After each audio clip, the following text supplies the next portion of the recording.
Today's topic on Weekend Connection here on the Bible Broadcasting Network is mental health. My guest today is Joe Padilla. He's the founder, president, and chief executive officer of an organization called the Grace Alliance, and they're based in Waco, Texas. So let's get connected today with Joe Padilla.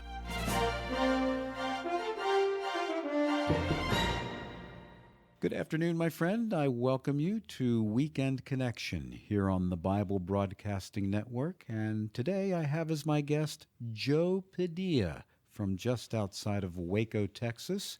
And he is with the Grace Alliance. Joe, how are you today? I'm doing very well, thank you.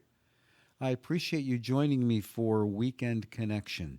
And today's topic is mental health and ways the church at large is addressing mental health issues and ways the church can further address mental health issues. Joe, before we launch into that, just tell me and tell our BBN listeners a little bit about yourself and how Grace Alliance got started. Sure. I am the co-founder and CEO of the Grace Alliance, which is Mental Health Grace Alliance. And that is a mental health recovery and support organization that works with the church and anybody that's in this journey looking for mental health recovery and that type of support. Now, I didn't get into this because this was our dream and this is what we wanted to do. However, this was something that we walked into just by happenstance. And really, that journey started with my wife. When we graduated from university, we married, and then we went into the kind of full-time ministry, into missions and so forth. And so we spent about 10 years overseas. And then during that time, my wife was really struggling with a lot of challenges, mental health challenges, as far as depression, anxiety, and that was kind of getting worse through the years, and to the point where after 10 years we needed to return back home to get more proper care. And then I took up some roles within ministry with our local church and our organization stateside. However, when we came back, this was very challenging, and it got worse and worse to the point after 2 years being home, I needed to leave the ministry to really take care of my wife and our children through this whole process.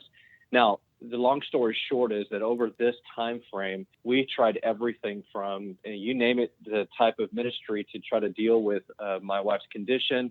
We went through the mental health process and the system, different medications and therapies, and none of them were working. However, when I left the ministry, it was a very devastating time for my wife, myself, and our children. And what I did is I began to research and look at what is mental illness and go through an understanding what my wife is experiencing. And in that process, I discovered a lot about mental health recovery. I looked at a lot of neuroscience and also started exploring a new way that I felt like in a lot of ways God was showing me something new about himself and in that whole process. And so really a kind of a faith integration with science and mental illness and this mental health recovery process. In that time frame, I also met Dr. Stanford, who at that time was a Baylor University professor of neuroscience and psychology. And through that friendship, he really was able to give me some more deeper understanding. And then another family friend, her name is Buzz Moody, and she has a loved one as well with mental illness. And that between the two of them, I was able to navigate this journey and also what the Lord was showing me personally in my process and the research that I was doing on my own about mental illness. And then that's when I developed a kind of mental health recovery process for my wife. We began this whole new journey. So after about 8 to 10 years of suffering, I started now seeing my wife improve. And over a year and a half, she improved so dramatically that we weaned off most of all those medications down to one. And she got her life back in a way that she can function now.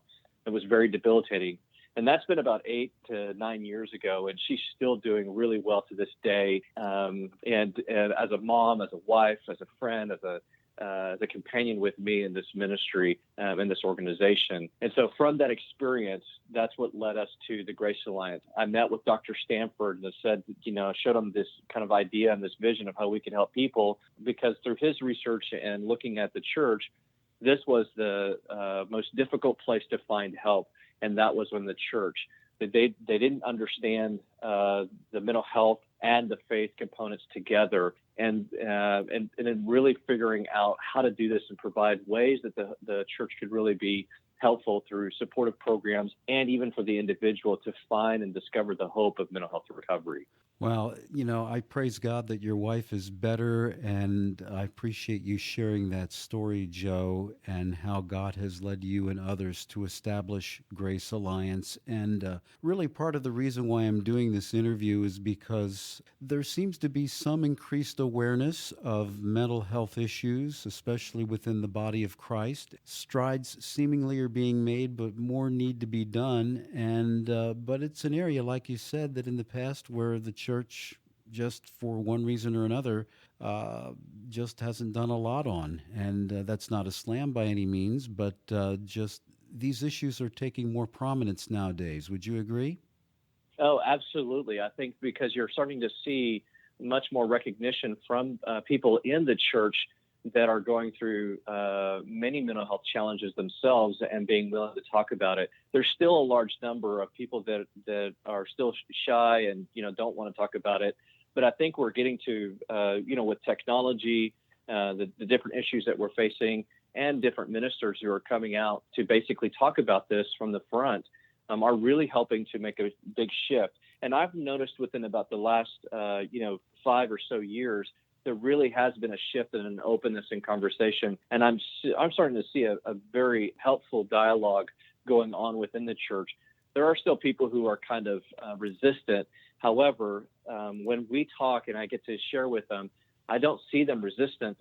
I see them starting to understand and being willing to do more. So now let's talk more about Grace Alliance and dig deep into what you all do and the curriculum and some of the training you do, the coaching and the mentoring with not just individuals, but also with churches. First thing that we offer is to provide support. One of the challenges that I found in going through my journey was really finding effective support as far as a support group, and really even finding a faith integration.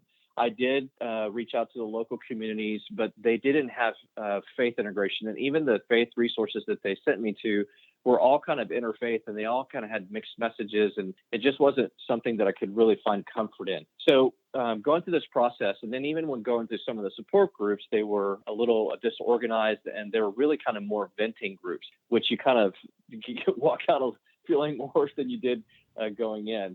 At least that was my experience. So, but what we did and what Dr. Stanford and I did was we started to co-author and create a curriculum that was not only from a faith integration, but also evidence-based, meaning that the research shows that these principles will help people find their own recovery from somebody who's living with a mental illness, and even with a family member. So what we did is we created this curriculum for a family support group and a peer group for those who are living with a mental illness. And we created these groups so that the church could easily employ within their congregation, and they can start going through these groups, find the healing, find the recovery, find the comfort, find the support that they need as a community, and to see improvement. So that's what we did with those groups. Then we also created a curriculum, which is we call the Thrive Workbook. And that is the journey that I kind of walked through with my wife and helped her through that. And so we just kind of put that into a curriculum, but expanded it way even more beyond that, so that we could show the evidence-based principles and things like that within the curriculum to help people. So we developed that so that people could have a tool to walk through that. We used to provide a lot of coaching through that, but now the demand and the need is so overwhelming, we can't service everyone through that. However, the workbook is a great tool that's self-guided for anybody to kind of go through that process. And we have even people that are doing the Thrive Workbook as a group, doing it together. And so we just let them go for it and do that, because we know it's helpful for them within that regard. And we also did a lot of research with the support groups, especially with the peers. And we found that in the Living Grace group, that's what we call it, that group, the peer group, found that it reduces symptoms, it aids in overall mental health recovery, and it renews their faith. And we always just say, if your faith is being renewed, it's going to affect your whole life. And we're starting to see that these individuals were actually getting better by going into these groups.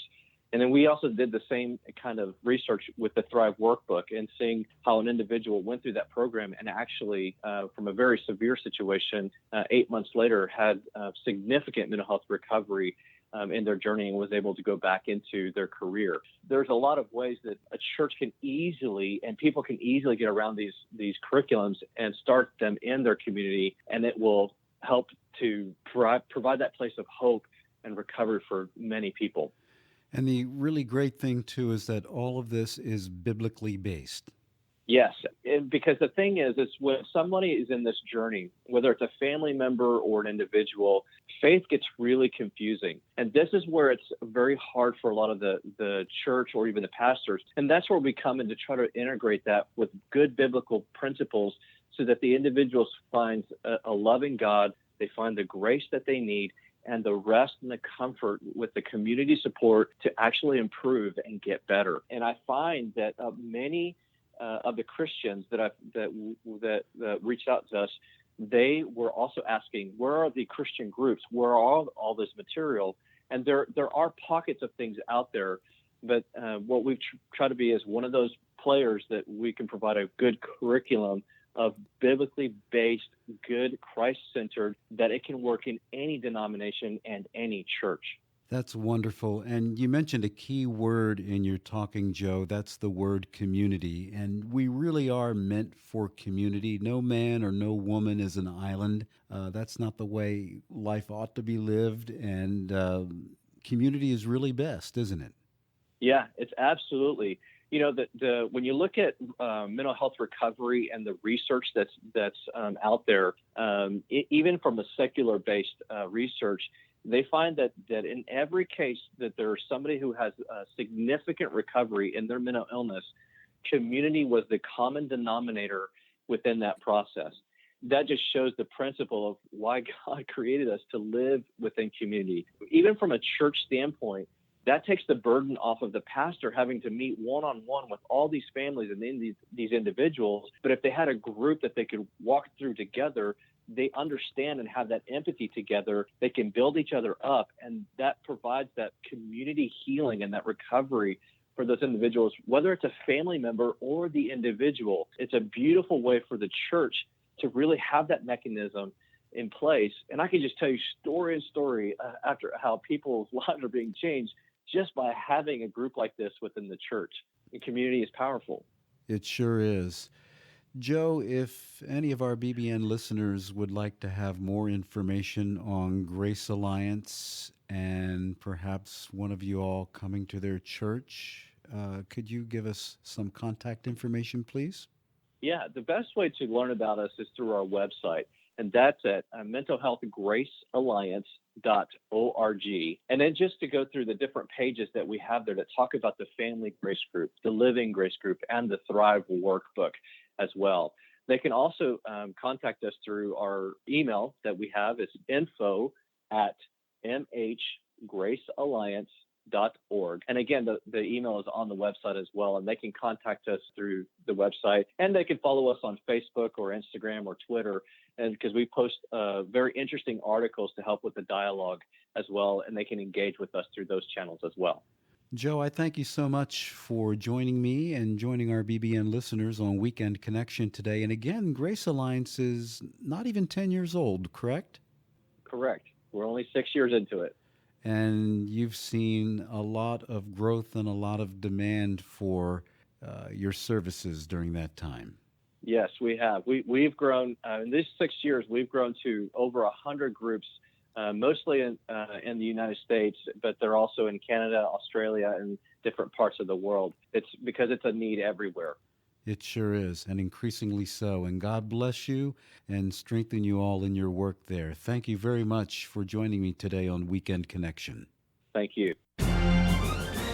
Once again, that web address is mentalhealthgracealliance.org, and the email address, info@nhgracealliance.org. The phone number is 714-257-5791. Weekend Connection is a public affairs program of the Bible Broadcasting Network.